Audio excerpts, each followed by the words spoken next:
who make it there and can make it back. Salutations and shit, folks. Welcome back to another. I froze up. Back to another episode of your favorite travel podcast, where I, your host, C. Carrie, have an experiential conversation about the nuanced ways that travel intersects with regular life. That's one of those moments where if you fucking think about it, it won't make sense. And it's funny because one of my favorite D-liners, like a quote of mine, is, if you don't think about it, it makes sense. And it doesn't make sense. And that's the point. But it's like when you dial a number, if I like numbers that I know by heart, sometimes if I think about the number and don't just dial the number, then I fuck it up. But welcome back. Glad to have y'all here. And if you're watching on the YouTubes, which there'll be a link to such in the description box, if you're not watching, you can already see that I am not the only beautiful face. I have a guest. Hello to my beautiful guest. Hi, Jen. Please introduce yourself. How are you doing? My name is Jen. Jenny from the blog, Jenny from Cali. And I'm the writer of the series Keep Calm, Bring It, Carry On, and also the creator of Keep Calm, Bring It, Carry On therapeutic mental health services for travelers. I've got my copy here. I also, you know what I should have done? I should have grabbed my copy of Keep Calm, Bring Your Carry On from the fucking bookshelf outside. Yeah, the original. Yes, the OG book, the OG. So speaking of the OG book, let's start there. So this is now a series. It's no longer a one-off book. So first of all, congratulations on that. Thank you.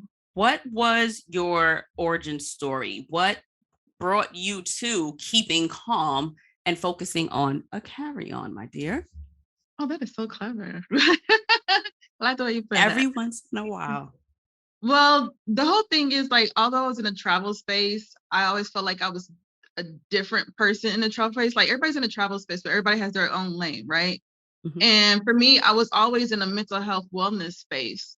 And although I did mental health events, I knew that that was only going to carry on for so long. You know what I'm saying? I wanted something bigger, and I wanted something that just wasn't in California. I wanted something that was global, worldwide. So as I was networking with other people, seeing what other people were doing especially in the Black travel space, just connecting with people, and just and mind you, this was pre-COVID, and this was like kind of like before mental health became a sexy word, you know what I'm saying? But everybody was having issues. Everybody could relate how they use travel to keep their mental health sane, you know what I'm saying? Yeah. And relate to that. So it just came about me just having conversations with people and like, hey, this is what I want to put out. I want to put out mental health awareness through travel, and I want to do it on a global scale. How can I do that? I can do that with other Black travel influencers telling their story about mental health and how they keep their mental health wellness, through travel, but also through the things that they carry on in their carry-on bag. Because how I got the thing was just, that whole something, keep calm. But then I just came up with the catchy thing like, okay, bring your carry-on. And the thing is, it's an analogy for, when you bring your carry-on bag, you can have a whole bunch of bags, but the main bag that you need for your travels is your carry-on. That's the important shit that you cannot be lost. That's all your extra little feminine products, major stuff. That's the stuff that you need to point A to point B. That's the if they try to make you check that shit in, you go batshit crazy.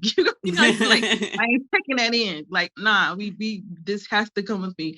But there's also an analogy for the things that help keep you sane. This is like whether your spiritual, your crystals, your Bible, your Quran, whatever, incense, whatever you need to get to point A to point B, that's what you need through everyday life to help keep you sane. Whereas listening to podcasts and something spiritual, being in nature, what are those things that you can carry with you throughout life? It's going to help keep you maintain that mental sanity. So that's where I came up. Yeah, help keep you grounded, and everybody could relate to that. Okay, what do I put in my carry-on that is a must? You know what I'm saying? And it's just an analogy for everyday living too. Okay, I also do this, I also do that. I gotta have this every day. I gotta have my tea. I gotta have the coffee. I gotta, whatever. I have to have these essential oils. You know what I'm saying? So that was the thing. And I think it was a great opportunity, because that's when everybody was kind of like, that was like kind of like, I feel like the break of Black travel influencers, up and coming, or already there. But it was like, I feel like that was the one moment that everybody got together on one accord for one cause. And it was no ego tripping. Everybody just loving each other, networking, and getting to know each other. There's plenty of people that became friends through that, Yeah. And they're like, oh, what chapter are you? Oh, I'm this chapter. Like, how you know? Like, how you? And then also it also brought business, or made other people aware of what each person does. You know what I'm saying? In the industry, people didn't have no idea about each other, and now people kind of really get to knowing each other and keep it in contact and stuff like that.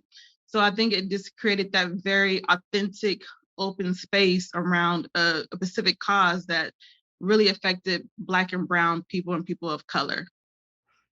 So before you did the book, what did your experience, and I mean before the first book, right? Before you did the influencer directory, if you will, what was your travel experience? What about your travels? What was in your carry-on? Like, where were you in your mental state that made you kind of say, you know what?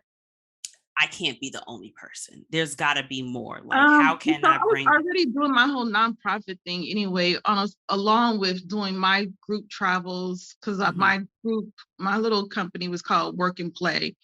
You work a little, then you play a lot. But it was based off volunteer travel and wellness. And like when we did our, I guess you could say, volunteer work, we always did like play therapy and art therapy with the kids, which was very therapeutic for the my clients that went on the trips. So it was kind of like more of an extension of it.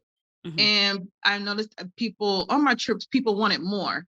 People wanted more than just travel, and whenever people wanted to talk about certain things, had issues that they wanted to talk about, family, self-care, or just self-improvement, or just just things that they were going through at work. You're doing, it was other layers of the issues of why we're on this trip.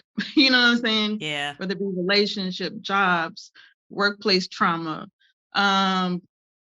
anything. Because I noticed that a lot of people started traveling solo because they just, but meeting people there. But it was reasons for this, just to get away, break away, and recharge, rejuvenate, reschedule their whole lives around, charge up. Okay, we got to think of a different game plan. Well, it's going to help me think of a different game plan when I come back to the States. I need to get away, get that whole process going. So once I saw that, it was like, okay, other people are having the same thing, same issues. Want to talk about something but can't. Or don't feel like they can. It was pretty much just creating that dialogue. Okay, here it is.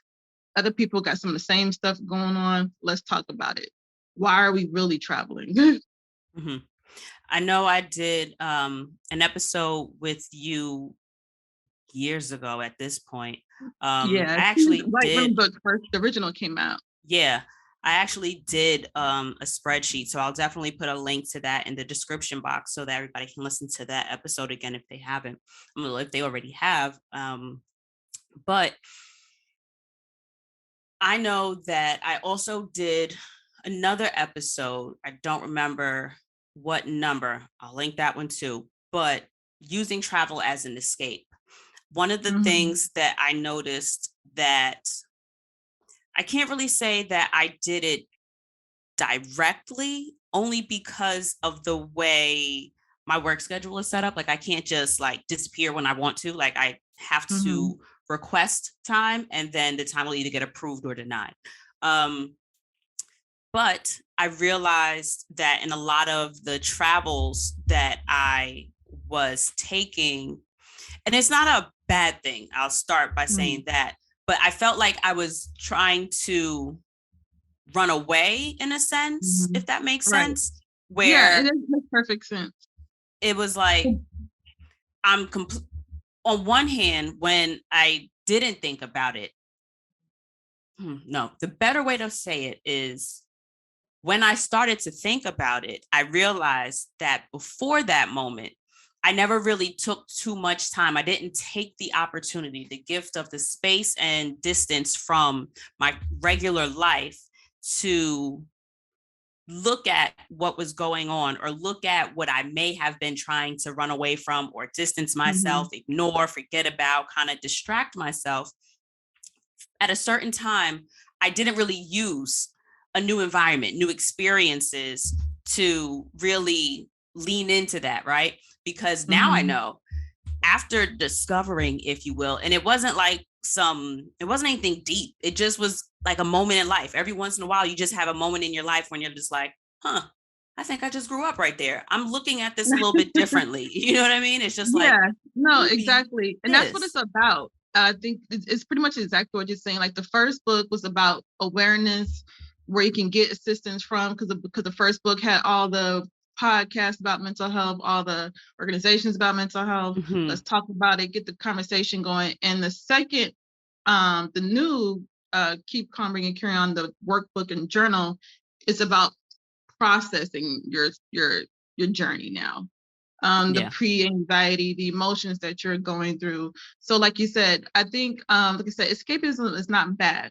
It's just when you're trying to do it all the time and you don't realize that there's no when there is no aha moments, and you're still coming back to the same stuff. And then when there's no change, that's trying to get people out of that. Because now I feel like, now that I'm in the more expat digital nomad space, one of the key issues that people are having is just like people are trying to do the whole Black sit, whatever you want to call it, leaving, whatever, but they're still having the same issues that they had in the States. You know what I'm saying? You still have to deal with those issues that come up, because different places that you go to, or wherever you go, you can have triggers, and those triggers can sometimes be very detrimental to your mental health. You know what I'm saying? It can wherever really you go, you still bring yourself. Like, you're part of that package. Like, you don't get to escape yourself when you go someplace else, right?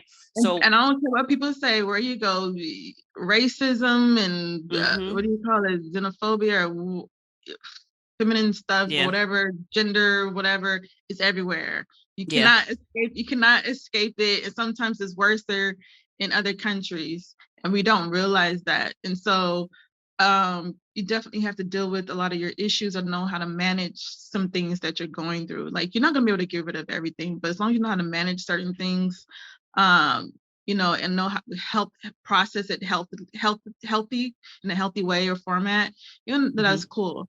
But I think, like, people now are realizing, especially with doing post-COVID, everybody's just definitely trying to get away and escape in just a different environment and things like that.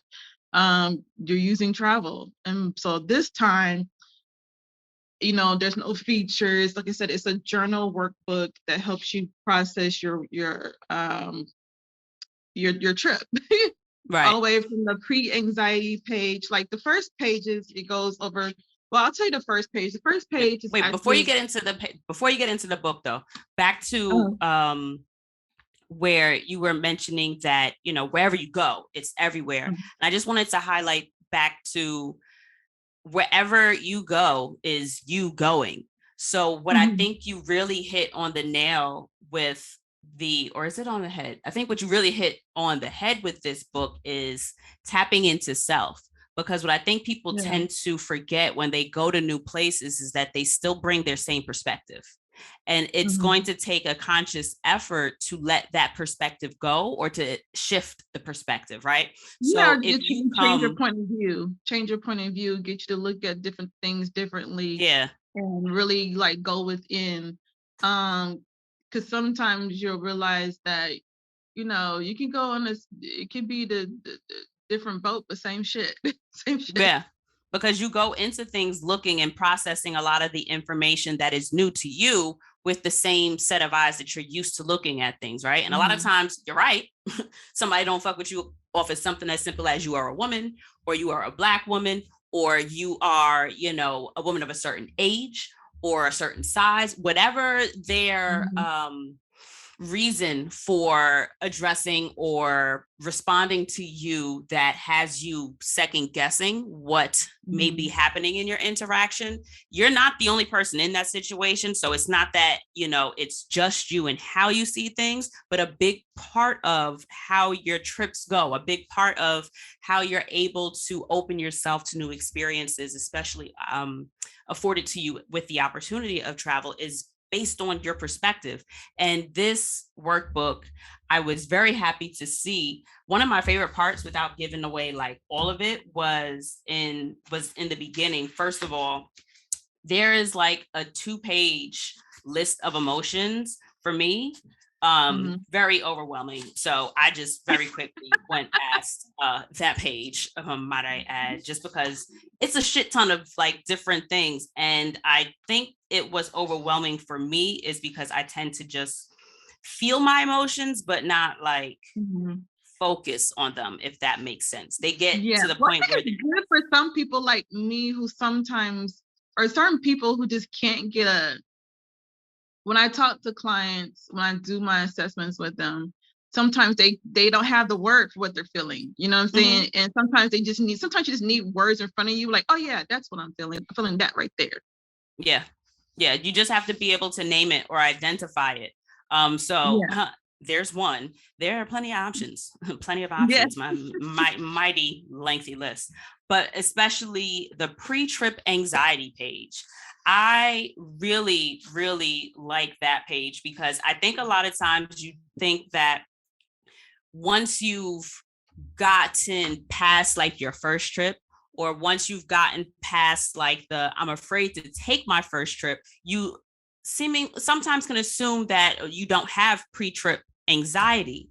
But the way I looked at it was, so it doesn't have to be about a particular destination. It doesn't have to be about, I'm scared to go here because I've never been here, or I'm scared to go here because I don't speak this language.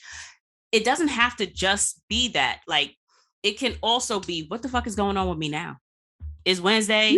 I got a trip coming up on Friday night after work. What is going on right now that I may want to kind of look into with a new set of eyes? What are my current life problems? What are my current ills and shortcomings? Don't even have to be with anything about the trip. It could be like, exactly.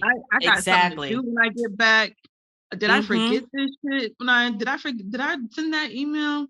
Like, I don't know if I'm not going to be able to do this. Even bigger than emails, like just I've got this one coworker that keeps getting buck in these emails. And am I going to be me and respond the way I want to respond? Or am I going to be professional me and bring it to HR and let them know, Shorty got one more email? Or what is it about, the location? That's it. It could just be the location. I know one of my pre-trip anxieties from a past trip, and this was when I actually can identify really making my shift into more intentional travel, is I went to my trip to Thailand. I was deciding between a location in Brooklyn or Manhattan. And I started in Manhattan, took a quick little transfer to Brooklyn for a little bit, liked it, but then I had the opportunity to go back to Manhattan. So it was kind of like, well, what do I do? And it was one of those things where at this point, it was going to be a relatively easy transition. But if I didn't take this opportunity, I knew that I would have had to then put the paperwork in, wait for a transfer, get approvals. It was going to be a little bit more. So this was like a shit or get off the pot kind of situation. So for me, it was like a bigger kind of stressful this was my pre-trip anxiety. I was on the cusp of having to make my decision. And I had a lot of different factors, like, how do I like the staff at this location? What are my responsibilities at this location? What are the things that are potentially going to cause me, professional difficulty in one space or the other? So I had this huge decision that I'd never had to make in my, working history, that I was now going to kind of be faced with in, not going to be faced with, like, I had to make the decision, right? And I decided to use the trip as like, all right, I got a whole shit ton of temples. I'm going to go to a temple and, kind of temple. I'm going to pray the way I pray. And that's another thing that I think people don't do enough of. However you pray or however you channel Meditate, or tap in spirituality. with your higher being, your space, your whatever your spirituality is. I do not believe that there is any place of worship or any place of faith where you cannot embrace that, right? If I am in a temple, I loved I'ma pray. Bali and Thailand Yep. for that exact reason. And I think that's why I tell people, like, no, I'm more spiritual than religious. And I think I just got through listening to like a Oprah Winfrey thing on YouTube or whatever. It was just like, it's not when you talk about somebody's spiritual practice, not what your religious practice, your spiritual Correct. practice. How what do you practice that gonna help keep you grounded?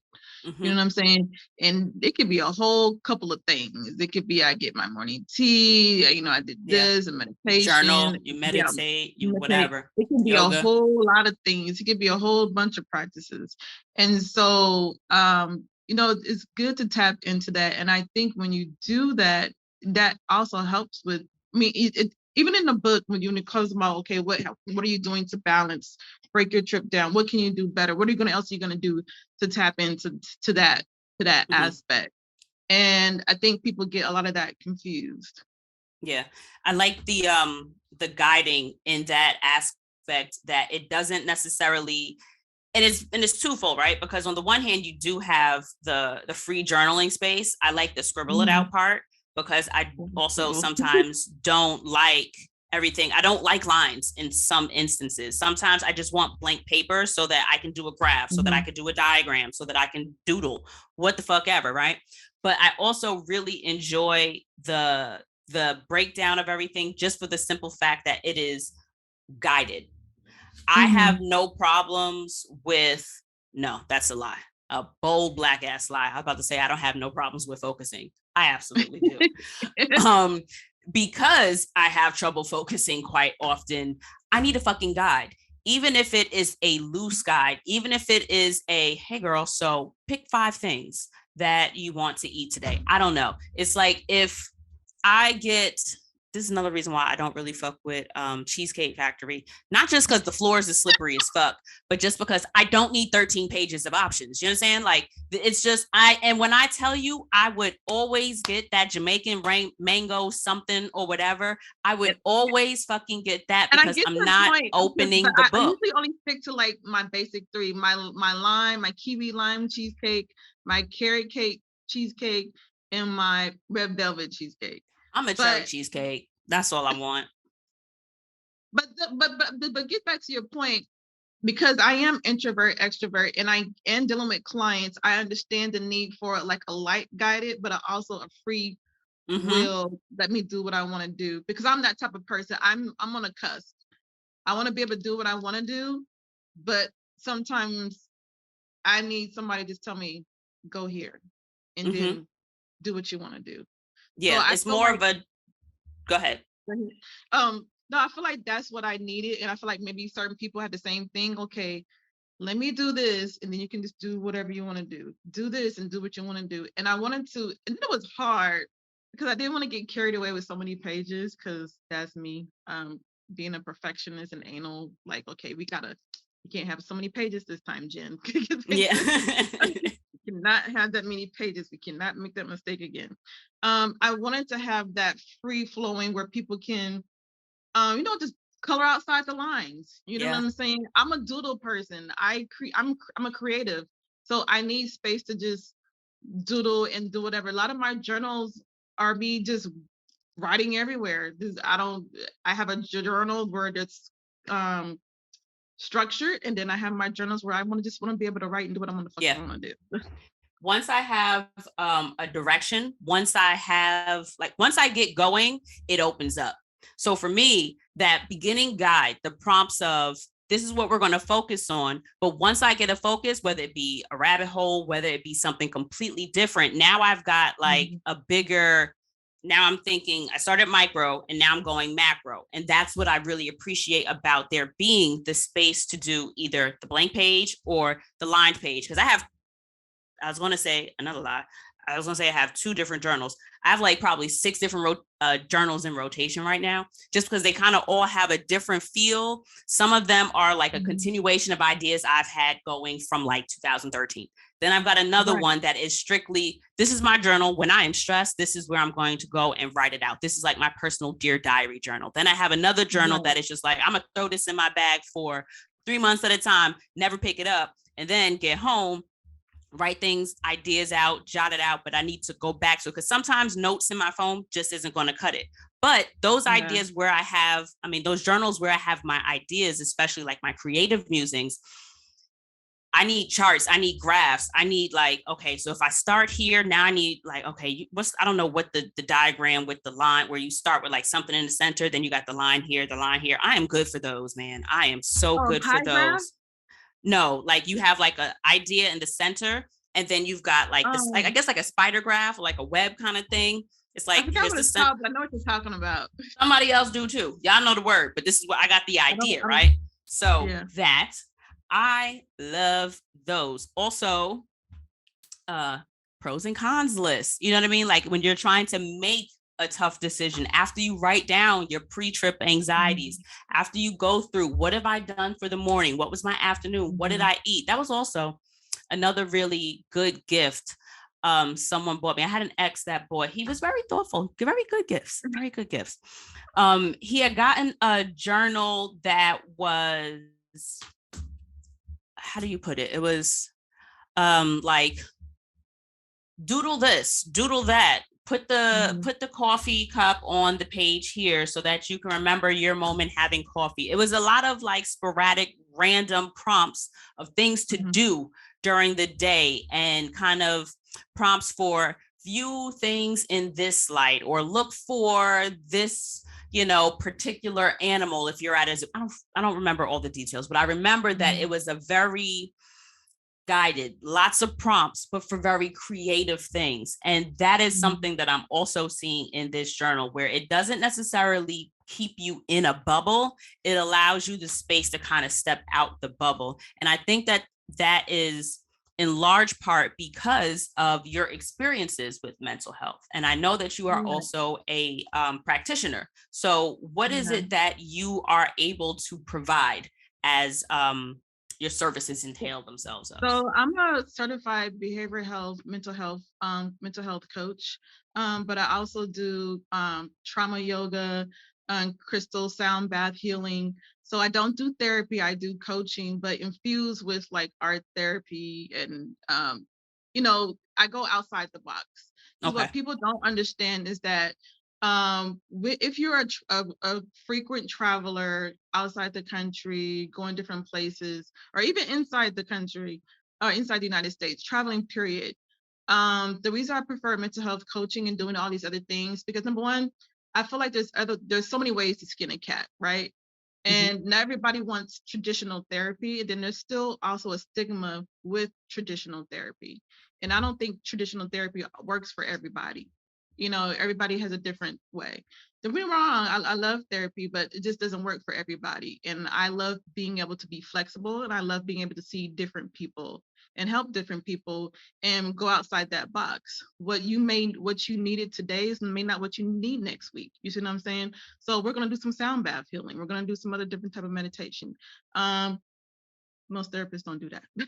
Right. So to be clear, you're not a therapist. I'm not a therapist. I'm a behavioral mental health coach, but I will be having my yoga therapist. I will be a yoga therapist by the end of the year. Okay. I will have my credentials for that. And I am in the mental health space, such as doing health psychology. I just don't have the technical therapist thing like that, because I don't practice that.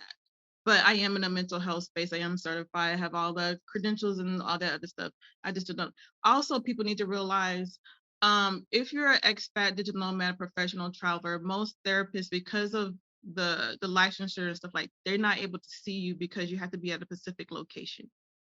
I didn't know that. Therapists are licensed by state. Okay.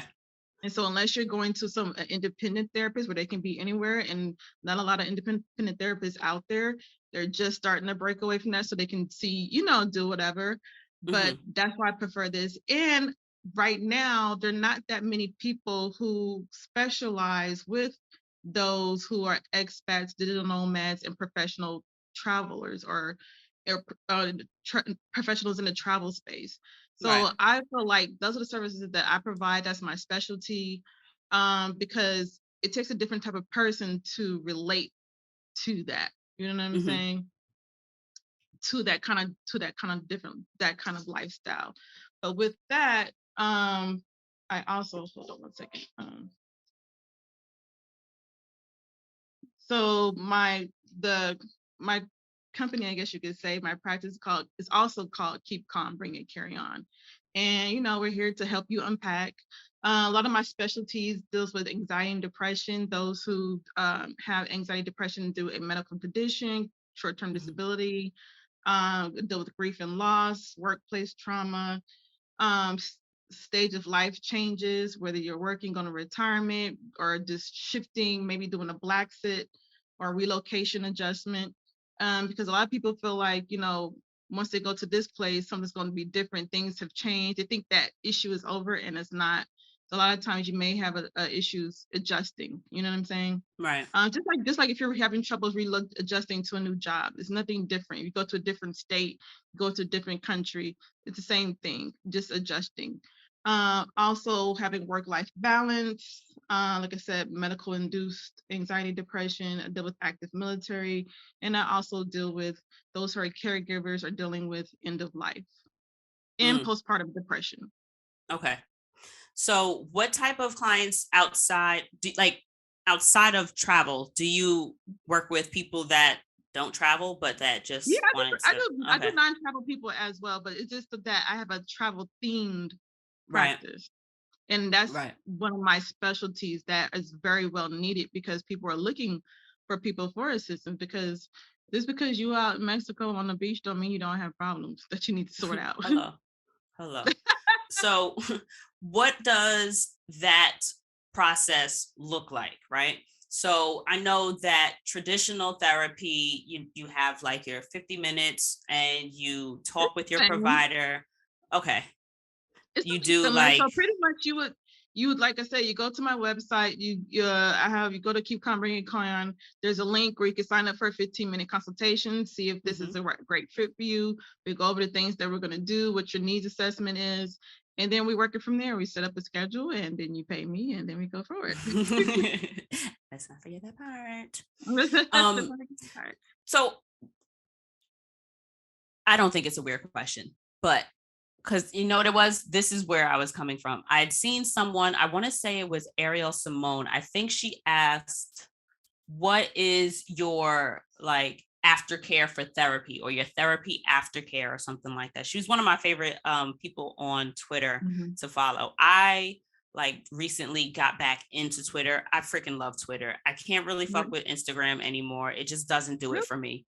Yeah, there is no real, and I'm not interested in Instagram. It's kind of boring to me at this point. Instagram is just funny videos. Like me and my cousins send each other like your NYC clips. Like them shits be hilarious.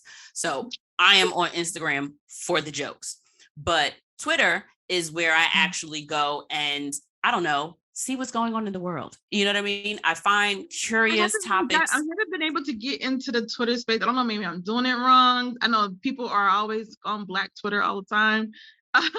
And see, Black Twitter isn't even a place, it's a feeling. It's just like everybody comes together and all of a sudden you can't miss it.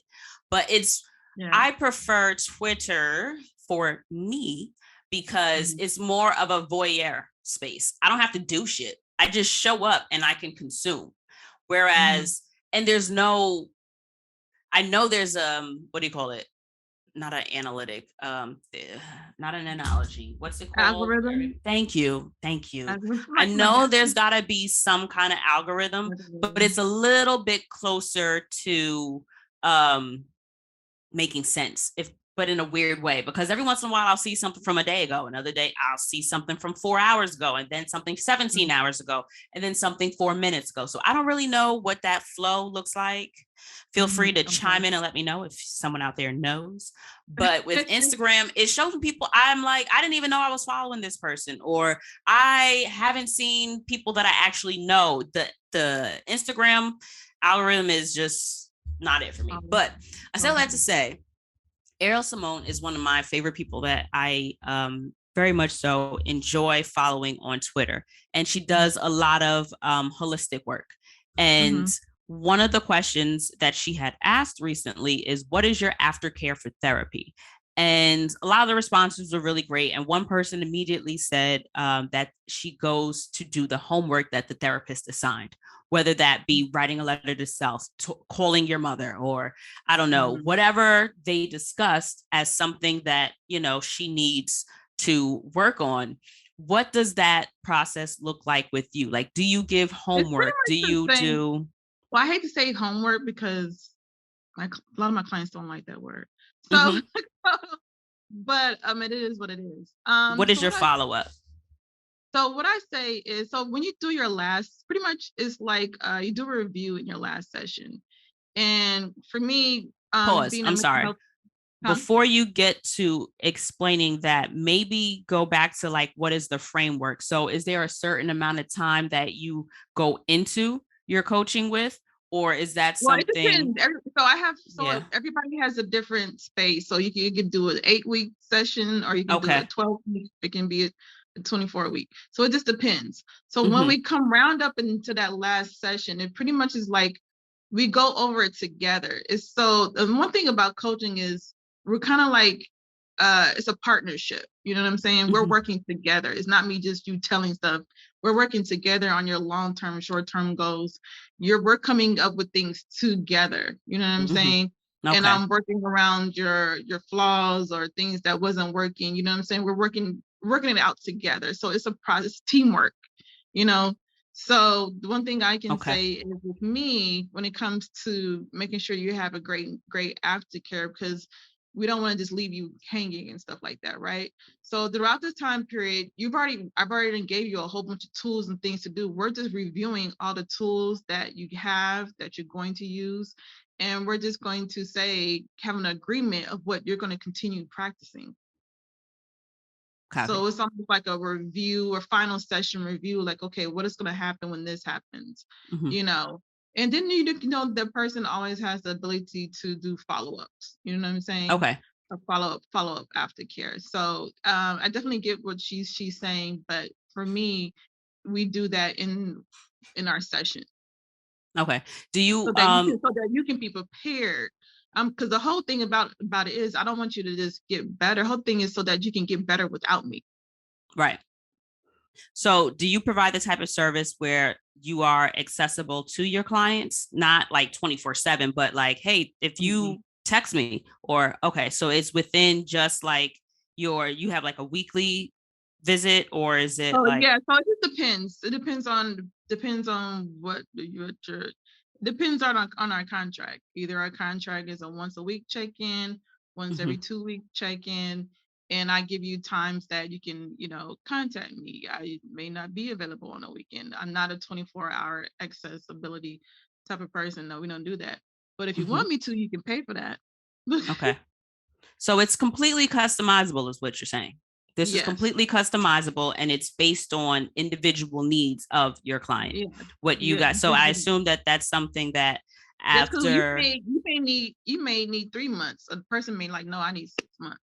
I need a weekly check-in. Oh no, I need every 2-week check-in. You know what I'm saying? So it's very different. And sometimes there may be type of, urgent situations that you may need. Like, okay. So one of the things that when you mentioned, I can't think of what the actual linchpin one, but it came to mind where you were saying, what was it exactly that made me think of this? Because I want to tie the two together. I can't remember what it was. It was like 30 seconds ago. But what I think would go in, not tandem, not unison, maybe conjunction. One thing that I think would go in nicely with your workbook, what would be my mindful traveler course. And I think with a lot of people, the mindful traveler course that I have, that link will also be in the description box. I worked with 7 women, Black women, in the wellness space who had and serve as practitioners in a ton of different modalities, whether it be yoga, breath work, Reiki, sound healing, nutrition, intentional journaling. And I can't remember, there's always the last one that I always forget, but 7 different modalities. And all the women give a 5-minute video or an audio that not forces you, because you're grown, you're going to do it or you're not, right? But it gives you that space to actively work on one thing for yourself. And I find that when I start to, I don't want to say panic, but when I find that I am like at my most unsettled, I turn to, let me figure something out I can do for somebody else. I'm one of those people where when I feel like I'm in a really bad mood, or if I'm like overly upset, right? Because you could be upset about a million different things. But when I get to the point where now I'm overly upset and it's kind of bleeding into the way I do other things, I tend to want to do nice things for other people, because being nice to other people actually makes me feel fucking good. That being what it is, I realize that I'm totally ignoring what the fuck upset me. I'm totally ignoring the feelings that came up or whatever was bothering me. And because I'm ignoring that, it never gets fucking resolved. So one thing that I really appreciate about the mindfulness course is that it's kind of forcing you to just take a minute and check in with yourself, right? Do a 5 or a 10-minute yoga flow, and then work with Jen's journal, figure out what it is that my daily trip is like, my daily trip breakdown. Like, what is it that I'm doing this morning? What did I like about the morning? What is a feeling that came up for me during my meditation, during my yoga practice, during my journaling? What are things that are coming up for me in either a recurring method or something that just really popped up and just actually but happened to be a large thing? Like, oh, so damn, I miss my grandpa. It's been a while since I've talked about my grandpa with anybody, and that's on my heart. Or like, say it's something, I don't know, with friends. Okay, friend, I didn't really like the way that last conversation went with me. I think I really need to address it and not kind of sweep it under the rug. Instead of me being nice to all these people at my job, it's like, now I feel better because now I'm surrounded by smiling people. So I can forget that I was pissed because I didn't have a conversation that I needed to have. You just ignored it. But when you kind of force yourself to do something nice for yourself, it gives you that space to kind of take a breath, take a beat, pull it all in, and then from a more calm space, from a more relaxed space and a less anxious space, kind of look into, all right, so now I can use the lined page or the unlined page in my journal, and I can go forward with, all right, let me write this out. Now that I know that I can focus on what's bothering me without being overwhelmed, it'll actually bring me back to that 2 pages of motherfucking feelings that I'd like to avoid. And I can now work it through. I can put it on paper. And now also, once the shit's on paper, you can revisit it. You can look back and see, what have I gotten through? Not what I've gotten over, but what have I gotten through? What do I need more work on? Where do I need to place more attention? And that's one of the things that I got to say that I don't do enough of, is kind of going back through journals that I've had. Every once in a while, I'll go through like my ideas journal and pick out, okay, this was actually a really good one. Why didn't I do nothing? Going back through certain things that I wrote, because I'd be like, damn, what the fuck was I going through? Okay. Every once in a while, I go back to my parents' house and I go back into my bedroom and I'll find that little 12-year-old journal. I'll be like, damn, girl, you was going through some shit. Like, I'm like, oh, was very poetic back then. All right.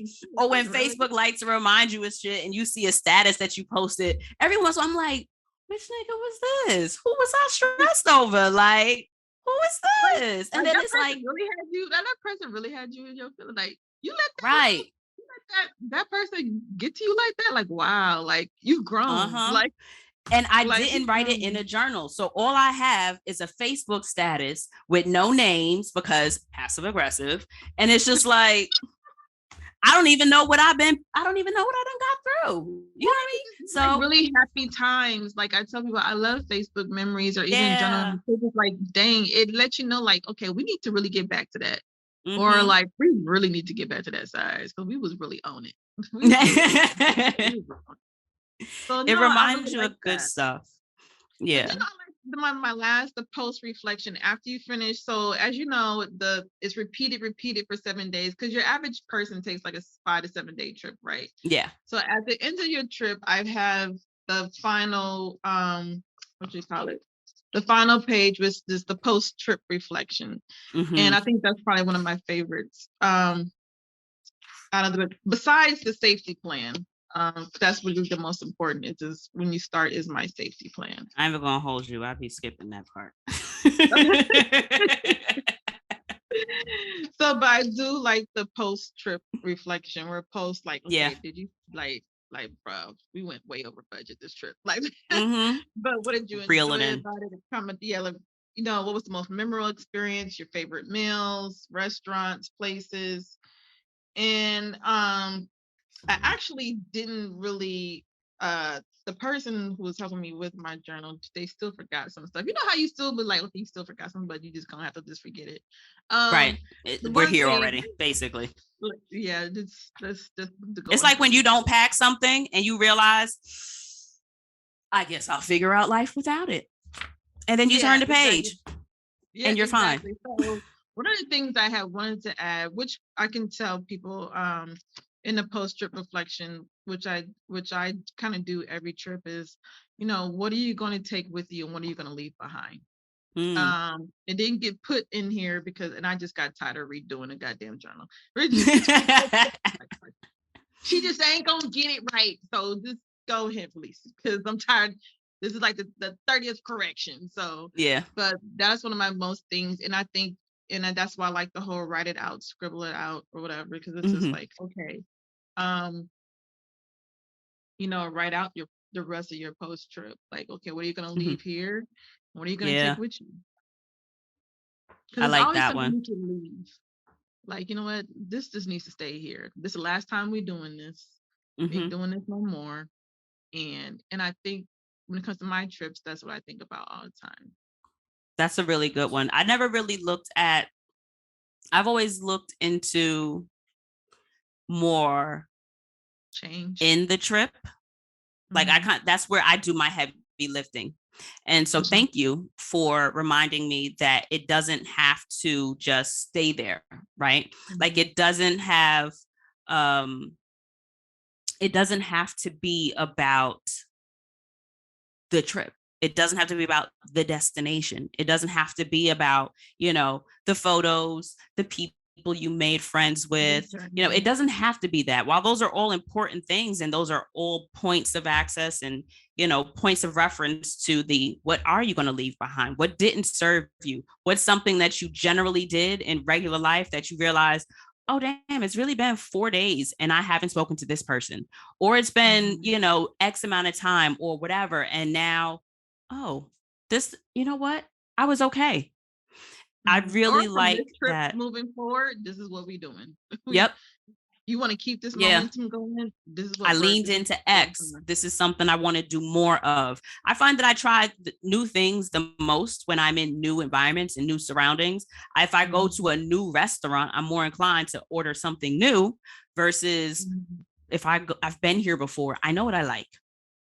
I just want to get that because don't give me too many options. And now I'm sitting here. So I find that is something that I will absolutely add more of to my trips, is focusing more on what I'm going to bring with me in my next carry-on and what I'm not putting in the carry-on anymore. I think I'm going to do more than that Yeah, because travel is so much more than vacation, as I like to remind y'all every It fucking is. episode. It's very, It can it's be very life changing therapeutic. if you let it, without even Yeah, being deep, right? Life changing doesn't yeah, have it to can be life always be changing without big. even. It doesn't have to be. You can meet your next best friend on the next trip, your husband, Mm-hmm. your wife, whatever, your next job, next opportunity, your Yep. next creative idea, $1 million idea can be on this next trip. Right. You know what I'm saying? You just, if you're willing to open that space. Yeah. Near or far. I think we did, I don't even know how many. I think it was like 7 different road trips in the past year or two that we've done. I don't know. Yeah, no. Yeah. I think we You've did been on a lot of 7 road road trips. trips. Yeah, because he'll Long drive. That's time. why. Because I ain't So got you to like drive no more. Fuck it. Yeah. Put me in the that's car, a coach. blessing. I'm ready. Yeah. We go on a ton of road trips because boyfriend does all the driving. Love you. But we've done 7 different road trips. I think maybe 15 different cities. And honestly, it's been just as exhilarating as all of my international trips. And I will say, I can attribute a lot of it to the company. I love my partner. He's my best friend. We have a shit ton of fun together. I can sit in this car with no fucking radio with this man for 9 hours and not hate him. You know what I mean? So And there's that one. is a great relationship where you can just Yeah. chill and I can't vibe off of package that for y'all. vibe off of energy. Yeah. But what I will say is we don't have to go far to really experience new stuff. You really don't. Ohio I is tell people exciting all for the me. time. I'm a New I tell people York all the girl time, and I the love thing going to is, fucking Ohio. like I tell people all the time, this trip is just not for international, just for staycations, Yeah. for weekend getaways. Mm-hmm. Explore your city like a tourist, and Yep. you'll find there's so much to do, so much to get into, So much that things you that still you know, haven't done. a lot of things. Get to know your neighbors, get to know your people. Uh, the restaurants. Mm-hmm. It's I don't different know about things. neighbors, but I'll go to a restaurant. Not Things to everybody. do. Yeah, so that's it. But my next journal is actually just released a couple of days ago because we're going Oh, into so I have a whole, so besides the Keep Calm Bring and Carry On line, I created Keep Calm and Plant, which pretty taps into my plant therapy that okay. plant therapy line situation that I got going on. I'm very much so a plant lover, and I do a lot of plant therapy with my clients as well. Plants have helped me significantly, and belong to a whole bunch of different plant groups. So what I decided to do was infuse the two. Okay. So I have 2 journals. One journal is already out on Amazon. It's called Girl Leave That Ish Behind. I think you love it. That is so cute. Yeah, I so love that. yeah, so it's out right now. You can get it on Amazon. Girl, leave that ish behind, and by the end of this week, man, leave that ish behind. Mm-hmm. So it's all plant theme, and it's pretty much it's just similar to this. It's Mm-hmm. a loosely guided journal to help you master the art of letting go. Okay. I like that. How does it relate to plants? Like, is it like based on how you care for is it based on plant care, or is it using kind of planty themes to?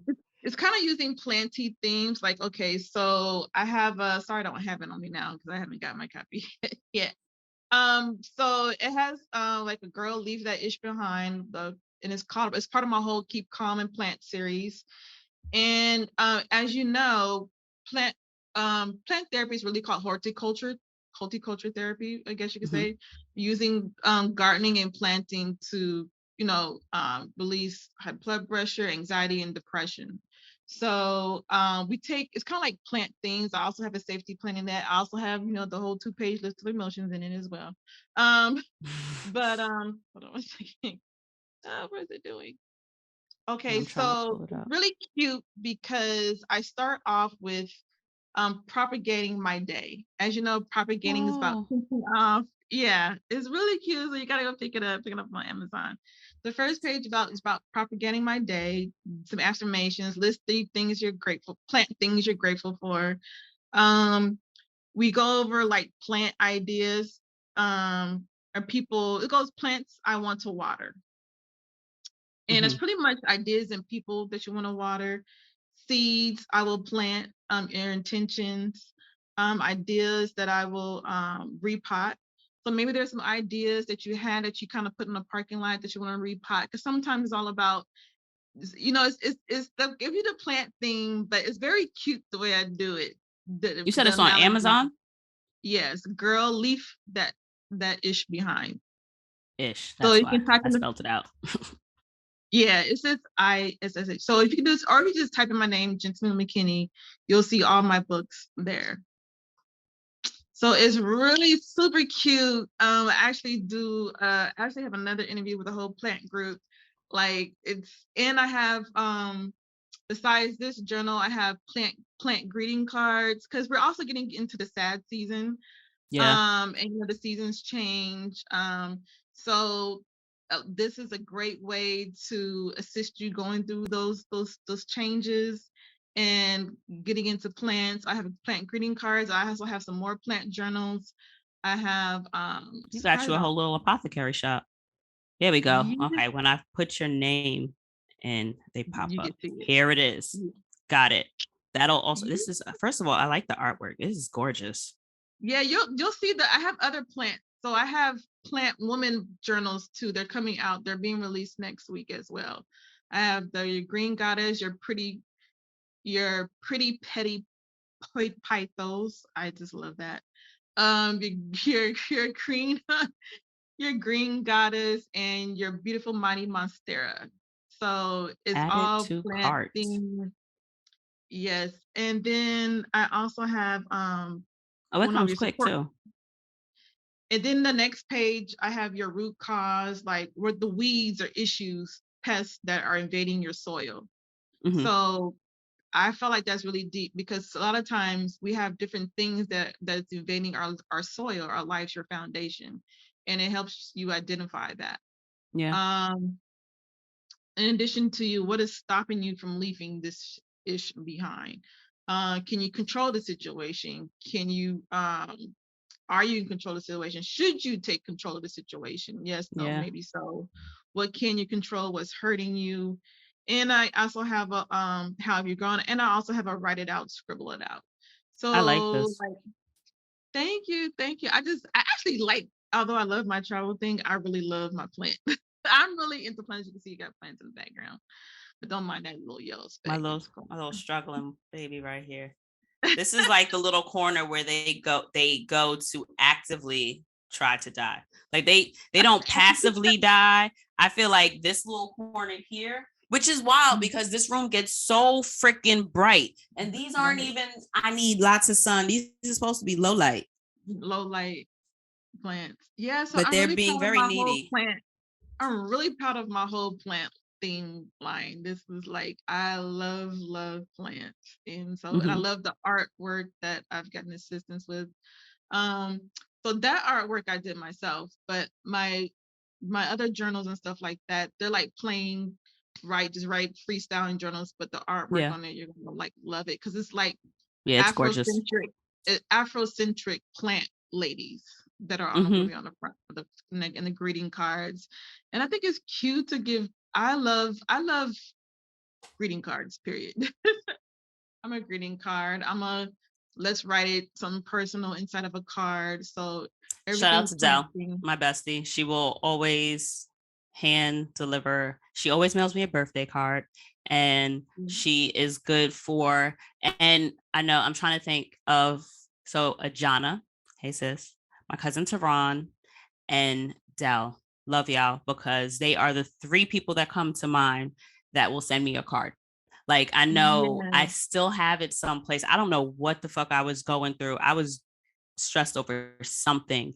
And AJ sent me a card, was like, you got it, sis, don't worry about it. And that still means so much to me. I know my cousin Tehran, like after like I would host him like at my house for the weekend or something like that, he'll send me a thank you card in the mail, like little things like that. So I really think that if you I'm a card person, have that space, like Send somebody a fucking card and buy a card to send someone from a Black woman. So hello.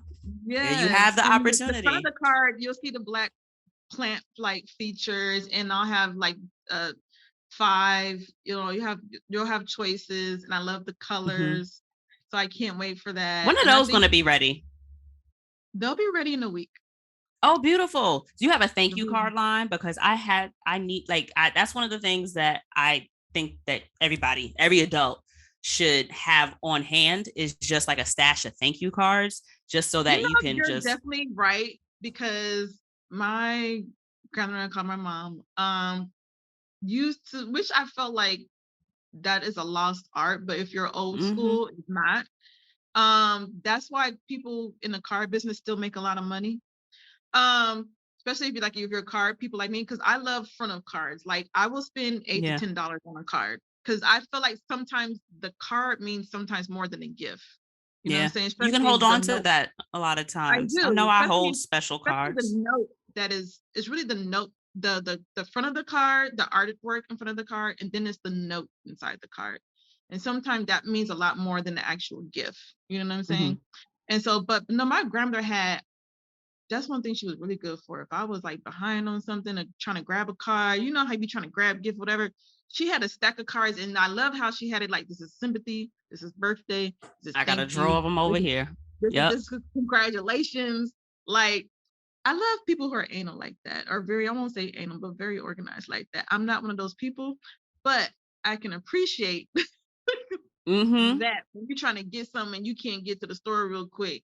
Right. And so I love, because you buy a lot of shit on Amazon. First of all, I'm probably not going to go to your baby shower. Second of all, if I go, I'm just going to send the shit from Amazon, or I'm just going to get something from your registry or whatever. But you feel a little crazy walking in without anything. You don't want to walk in empty handed. So you have a card. These graduation gifts, I'm not buying you. I'm going to slide you some money. I'm not getting a gift because you want the money, but I need a card. So it helps to just have a really nice card on hand, because you ain't going to go nowhere to get nothing. You're already late for the event, so you're not going to stop at Walgreens or CVS to get nothing, because that's what I always used to do. First of all, I'm not showing up on time. Second of all, I had to stop at CVS first. Or you sitting in the car, you take out the tissue paper, you put it all in, you rip the tag, you put everything in the bag, in the car, parked in front. If that doesn't happen, I'm not getting you anything. I'm going to Zelle you. I'm going to quick pay you something. I'm going to get you some bread, but I'm not doing all that up. So it helps to have them cards in advance. So definitely send me that link. I'm going to update that. I'm going to make sure I add the link to the cards. My lights just went out. Oh, girl, don't worry about it. So where can the people find you? They can find me on Keep Calm, Bring Your Carry On, www.keepcalmbringyourcarryon. You can also find me on Instagram and Facebook. Same thing, Keep Calm, Bring Your Carry On, and then also Keep Calm and Plant. Okay, and that's on all platforms Instagram as well? Yeah, just on Plant. So Keep Calm, Bring Your Carry On, or Keep Calm and Plant on all platforms. Yes. Okay. So Jen, thank you, my dear, for joining us. Enjoy it, and definitely let me know when you enjoy the plant. I know it's plant season. Yes. Well, mine is trying so hard to die on me. So hard, but I'm gonna find a way to pour more into it. And all the links will obviously be in the description box. It'll be a link to the episode that Jen and I did a few years ago, so you could hear about her first book.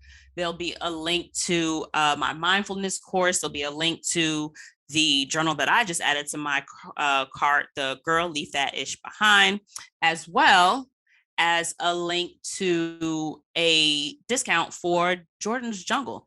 That is one of my favorite nurseries to purchase plants from. They are a business out in Rhode Island. When I tell you, 1, they ship quickly. 2, they ship healthy ass plants. So when my plants die, it's on me. It ain't got nothing to do with them. They die because I fuck it up somehow. And that's okay, because you get to try again. You know what I mean? Like the same way you can make a mistake in your own life, the same way you can do something, that may not have been the best way to go about it. You get to do things over. God willing, some things you can't. But for the things that we can repair, for the things that we do get to do over again, it's like our plants. And that's one of the things that I know that I tapped into a lot over COVID is like giving myself the same kind of grace I gave my plants. Is like, okay, so this idea died. Toss it out, buy another one. Right. That's not the end of you. You're not all of a sudden a terrible person because a plant died, right? You're not a terrible person because you made a mistake. So thank you for reminding us of all these things. Thank you for giving us the space in our workbooks to focus on those things so that we can find that we absolutely hold those characteristics inside and that we just have to order them. So y'all know where to find Jen. We got the links in the description box, tons of resources. Remember to be mindful, and we will see y'all next week. Thank Bye, you. y'all. Bye.